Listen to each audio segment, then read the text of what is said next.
Vamos orar mais uma vez? Santo Deus, muito obrigado por esse privilégio. Honrado e glorificado seja o Teu nome. E nos ajuda, Pai, nessa caminhada belíssima que nós estamos trilhando, que é Te conhecer, procurar saber o que o Senhor revelou sobre o Seu ser por meio das Sagradas Escrituras. E eu imploro que o Senhor nos ensine e que o resultado disso seja uma verdadeira vida cristã, uma vida cristã prática, que venha Te adorar e Te honrar sobre todas as coisas. Em nome de Cristo oramos, amém. Nós vamos retomar essa noite falando sobre a imutabilidade do amor de Deus. O amor de Deus, ele é imutável. Tiago capítulo 1, versículo 17 diz assim: em que não pode existir variação ou sombra de mudança. Tiago capítulo 1, versículo 17. João 3, versículo 1, diz assim: tendo amado os seus que estavam no mundo, amou-os até o fim. O caráter de Deus é imutável. Deus não muda. E porque Ele não muda, o seu amor também não muda. Tá?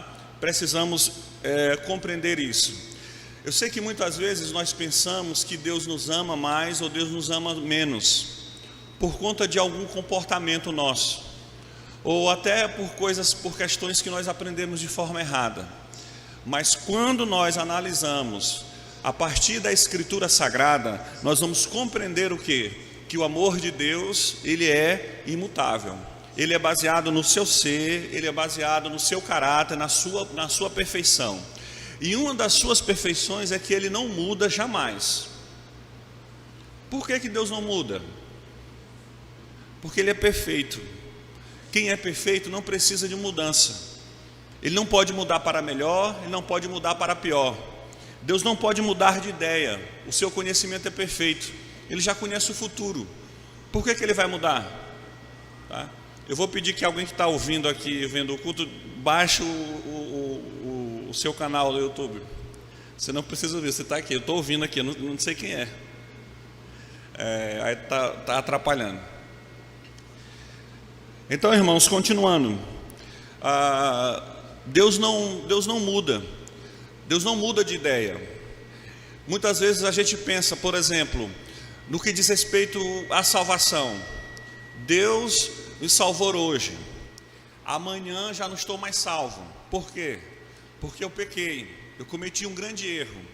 Se a gente pensar nessa perspectiva que Deus não muda, a salvação é eterna. Ele decidiu te amar, Ele decidiu te salvar, e Ele jamais vai deixar você se perder. Tá? Por quê? Porque Ele não muda. A imutabilidade de Deus é uma segurança para a nossa vida cristã. A imutabilidade de Deus nos faz ter esperança e confiar não exatamente nas nossas promoções, ou nos nossos acertos, mas na fidelidade, no amor e no próprio ser de Deus. Tá? Luiz Berkhofer, ele vai falar em sua teologia sistemática, falando sobre a imutabilidade do amor de Deus. Ele vai dizer que na realidade a mudança não é em Deus, mas no homem e nas relações do homem com Deus. É exatamente nós que mudamos, irmãos, e a nossa mudança passa pelo nosso conhecimento, pela concepção que nós temos de Deus, pelo conhecimento bíblico que nós temos. Quando nós encontramos uma pessoa desesperada porque cometeu algum pecado, com medo de ir para o inferno, com medo de se perder, ou com pensamentos errados a respeito do amor de Deus, nós podemos imaginar que essa pessoa não tem uma compreensão correta das Escrituras, porque a Escritura vai falar: Deus não muda a sua relação com o seu povo, Ele tem um pacto eterno com o seu povo, o amor dele é incondicional, Ele não muda de forma alguma, mas os nossos sentimentos em relação a Deus, as nossas ações, o nosso comportamento muda perfeitamente. Por quê? Porque nós não somos perfeitos. Nós temos defeitos, nós temos problemas, e esses comportamentos, ou o ambiente que nós vivemos, as situações, fazem a gente pensar ou mudar de ideia. Mas Deus não. O que vai acontecer amanhã nós não sabemos. Nós temos uma posição firme hoje. Nós podemos falar: eu nunca farei isso, eu nunca vou mudar de posição. Isso na verdade pode ser fruto da nossa ignorância. Mas Deus pode falar que nunca fará isso, que não mudará de posição, que não mudará de opinião. Por quê? Porque Ele já sabe de tudo, Ele tem todo o conhecimento. Então por que Deus vai mudar? Não há motivo para a mudança. Salmo 102, versículo 27 vai dizer: tu porém, a respeito de Deus, tu porém és sempre o mesmo, e os teus anos jamais terão fim. Malaquias 3,6: porque eu, o Senhor, não mudo, por isso vós, ó filhos de Jacó, não sois consumidos. E aqui Paulo Anglada, ele vai falar algo muito interessante a respeito disso. Ele vai dizer: o Senhor não passou a amar menos a Jacó, em virtude da sua incredulidade e obstinação. Seu amor não foi afetado por causa do hediondo crime de Davi, nem desvaneceu por causa da traição de Pedro. Ele os amou ao fim. Aliás, ele os amou até o fim, embora obviamente não tenha se agradado dos pecados deles. Paulo Anglada, ele acerta de forma perfeita. E aqui ele destaca duas coisas a respeito da imutabilidade do amor de Deus. Primeiro, vamos começar do fim. Primeiro, isso é algo que nós devemos concordar como servos de Deus. Deus não se agrada dos nossos pecados. O amor de Deus não é a desculpa para pecar. Segundo, apesar de nós, apesar dos nossos pecados, o amor maravilhoso de Deus, a graça maravilhosa de Deus, a aliança perfeita de Deus com o seu povo não mudará porque nós erramos, porque um dia nós erramos ou porque nós vamos errar. Isso é uma segurança. E também deve mover a igreja a uma verdadeira adoração, porque a igreja ela não tem o que se segurar em si mesmo, ela não tem como se apoiar na sua própria bondade. Nós não temos mérito nenhum. A Escritura diz: a nossa natureza é pecaminosa, mas a natureza de Deus, Ele é amor, e o seu amor não muda por nós. Podemos ter essa segurança. Deus te ama e o seu amor não muda, nunca mudou. Muitas vezes nós ficamos tristes, revoltados com as nossas atitudes, reprovamos inclusive até de outras pessoas. Mas quando nós lembramos que o amor de Deus é firme, fiel e imutável, o que isso deve nos conduzir? Isso deve nos conduzir a quê? Ao arrependimento, à confissão, ao louvor, à adoração a Deus.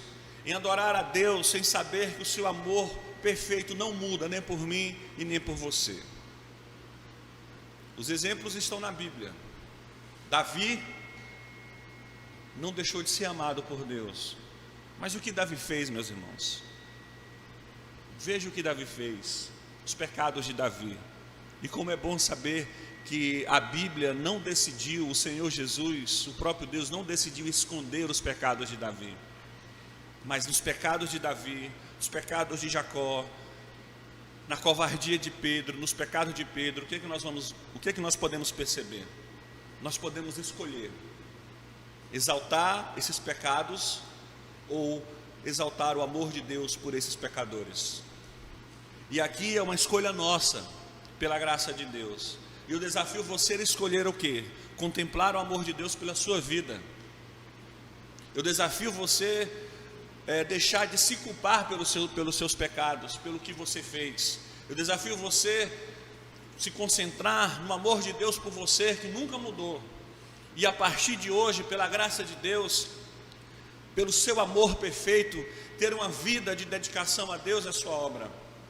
Porque nunca Ele te amou, ou Ele vai te amar, simplesmente porque você é uma pessoa que Ele se agrada, porque Deus se agrada, ou porque viu algo interessante em você e em mim. De forma alguma. O seu amor é imutável. Quando Deus decidiu te amar na eternidade, nós falamos na eternidade porque nós não sabemos definir o tempo.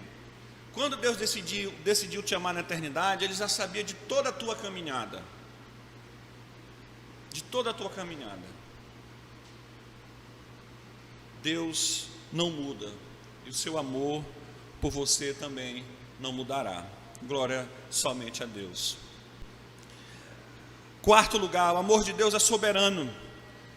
Está escrito, veja só esse texto, como esse texto é tremendo.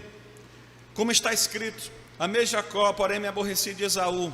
Que diremos, pois, a injustiça da parte de Deus? De modo nenhum. Pois ele diz a Moisés: terei misericórdia de quem me aprover misericórdia, e compadecer-me-ei de quem me aprover compaixão. Assim, pois, não depende de quem quer ou de quem corre, mas de usar Deus a sua misericórdia. Dificilmente nós vamos encontrar um texto que humilhe mais o ser humano do que esse. Porque aqui, irmãos, está muito claro que nós somos amados por Deus, porque Ele decidiu de forma soberana nos amar. E aqui o exemplo que o apóstolo Paulo usa são exemplos dos dois irmãos, Jacó e Esaú.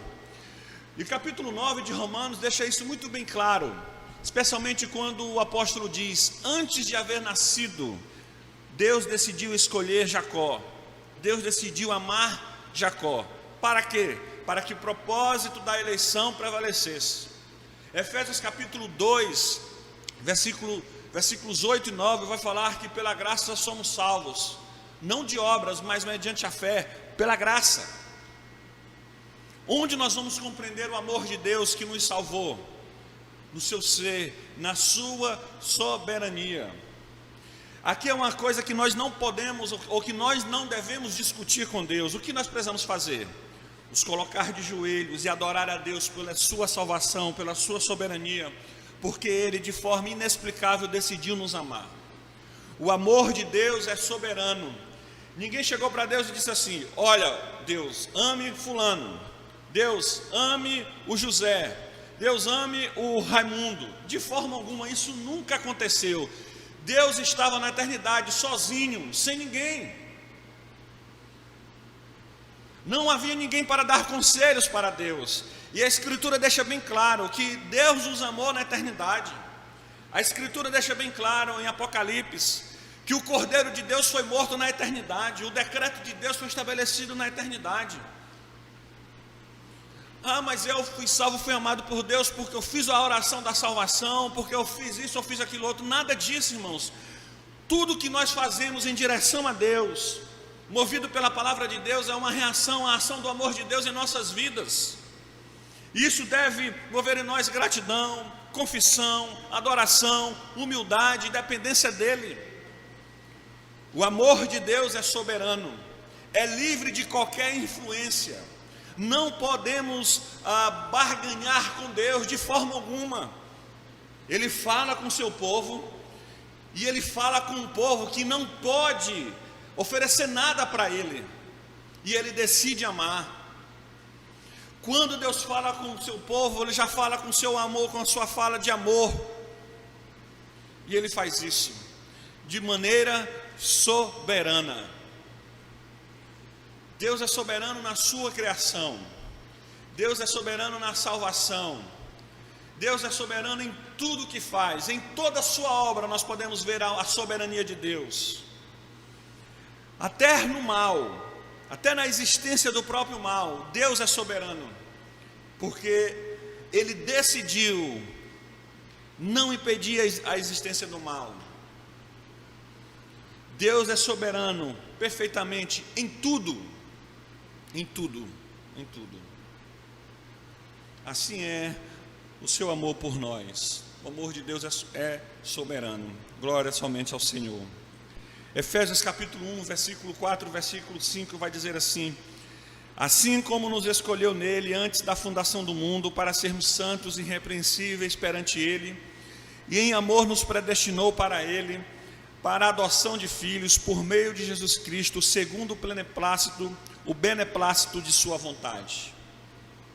Mais uma vez esse versículo, meus irmãos, é adequado quando fala que a escolha do seu povo, a minha salvação e a sua salvação, é baseado unicamente no decreto da vontade de Deus, na ação da vontade de Deus. Nós não podemos explicar isso, irmãos. É perca de tempo debates sobre isso. O que precisamos fazer é ler a Escritura de joelhos e agradecer a Deus pela sua salvação, que de forma soberana nos salvou, em amor, segundo a sua vontade, não segundo a minha vontade, não segundo a sua vontade. Paulo Anglada vai falar que as Escrituras revelam que o amor de Deus é soberano e independente. Ele encontra explicação, causa e razão no próprio ser de Deus e não no objeto amado. Deuteronômio capítulo 7, versículos 7 e 8 vai falar assim: o Senhor não se afeiçoou a vocês, nem os escolheu por serem mais numerosos que outras nações, pois vocês eram a menor de todas as nações. Antes, foi simplesmente porque o Senhor os amou e foi fiel ao juramento que fez a seus antepassados. Nós não temos méritos nenhum, meus irmãos. Assim como foi com Israel, como o texto sagrado deixa muito claro, Moisés contando ou ensinando mais uma vez a lei de Deus para o povo de Israel, lembrando aquele povo.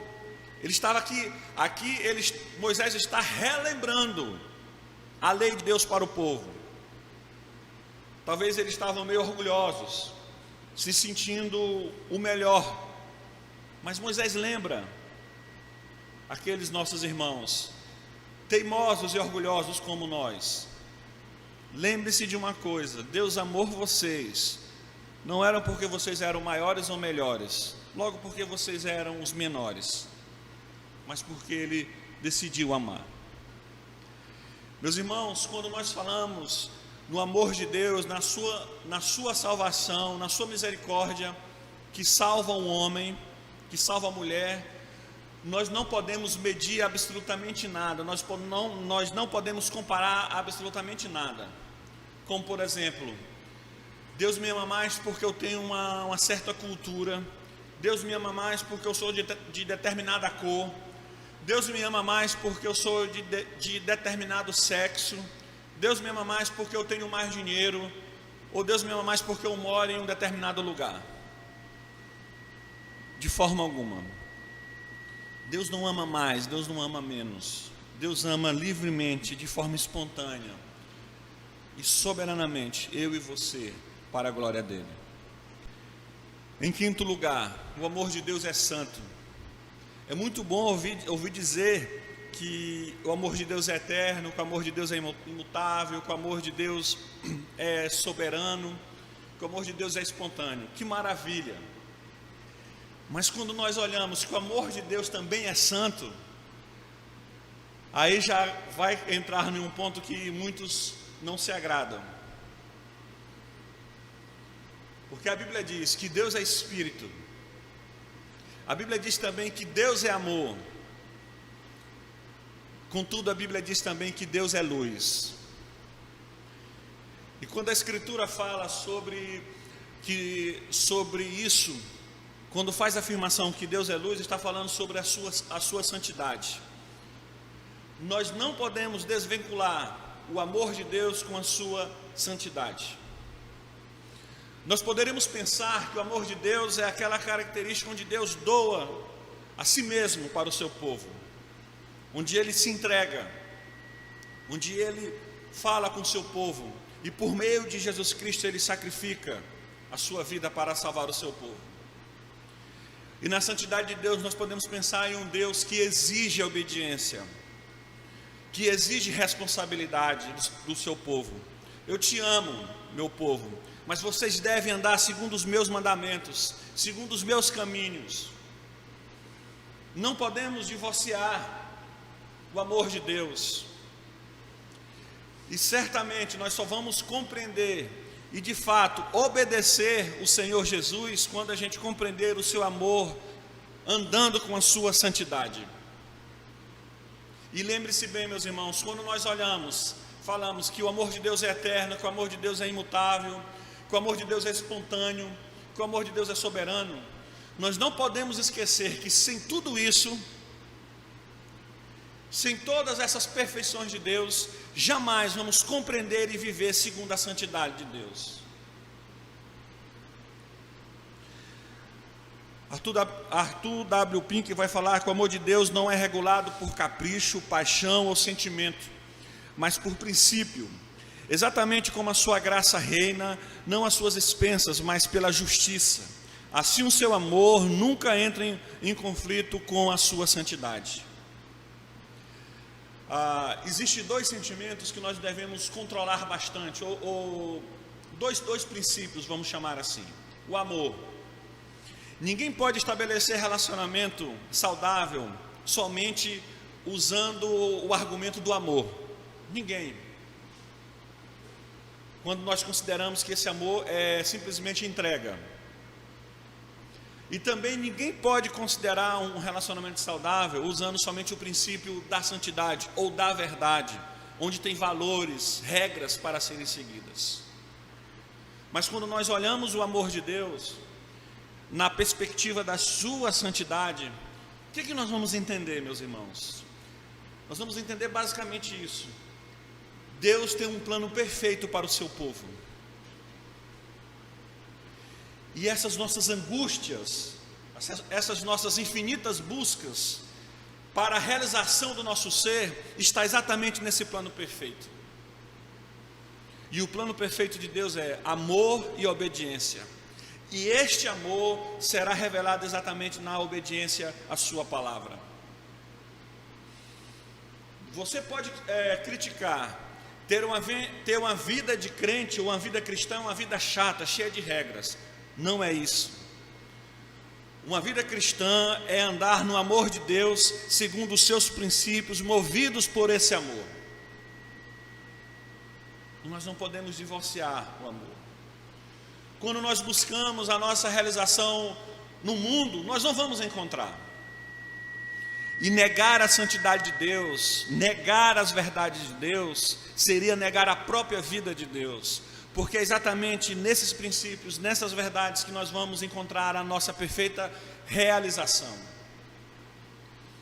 Irmãos, Deus não nos criou no pecado. E como nós seremos felizes no pecado? Como? De forma alguma. Nós não passaremos a eternidade no pecado. E como vamos encontrar realização no pecado? A marca do pecado é essa passagem na nossa vida, é essa peregrinação. Isso vai acabar, mas o amor não acabará. Nós não podemos divorciar o amor de Deus e a sua santidade. É interessante, alguns teólogos, Emil Brunner e Karl Barth, ele vai trabalhar duas palavras a respeito desse amor: o amor eros e o amor ágape. E os dois eles vão trabalhar, especialmente o teólogo Emil Brunner, ele vai falar que na concepção do amor eros é um amor que a gente sente por algo que a gente não tem, mas que a gente pode ter e que a gente deseja ter. E este amor é exatamente o amor que move muitas pessoas nessa busca. Nós desejamos algo. E por que nós desejamos algo? Porque aquilo nos atrai, ou nos chama a atenção. Esse não é o amor que Deus sente por nós. Porque nada pode nos atrair. Não existe nada que Deus pode olhar em nós e pode desejar ou atrair algo de bom, de forma alguma. E ele vai trabalhar a concepção do amor ágape. O amor ágape é aquele amor que ama, e que uma das provas desse amor é a sua revelação e a sua entrega. E é esse amor de Deus por nós. Nada motivou esse amor, mas ele se revelou e ele se entregou por nós. Glória a Deus por isso, meus irmãos. E ele vem com princípios. Nós olhamos pessoas criando muitas religiões, espiritualidades, e querem colocar todas as verdades como relativas. Nenhuma espiritualidade cristã é relativa. existem verdades absolutas. E precisamos dessas verdades absolutas, especialmente nos dias de hoje. Deus é luz. Hebreus 12, 6 vai falar: o Senhor corrige o que ama e açoita ao qualquer que recebe por filho. Arthur W. Plico vai falar que Deus não tolera o pecado mesmo em seu povo. O seu amor é puro e não se mistura com nenhum sentimento extremista. É isso que essa palavra quer dizer. Não há um sentimento acima de tudo, há a verdade do amor de Deus e a santidade de Deus. Algumas lições que nós podemos extrair sobre esse atributo. Obviamente que nós não falamos sobre tudo aqui, logo porque eu não sei tudo. E é impossível falar sobre tudo a respeito do amor de Deus. Primeira lição, meus irmãos.